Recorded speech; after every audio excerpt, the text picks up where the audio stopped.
Hi guys, welcome back to the channel.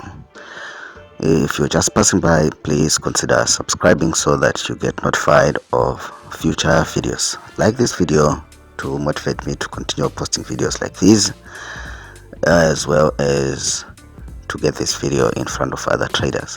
So some people say they were struggling with adding the support and resistance zone indicator that I posted yesterday onto their charts. So this video is going to help you to do that. If you still have problems, leave a comment in the comments box below. The link to download the indicator again is in the description, and I've added in the arrows and everything. So yeah, watch the video. I hope it clarifies everything. Again, subscribe and like this video. Watch the video.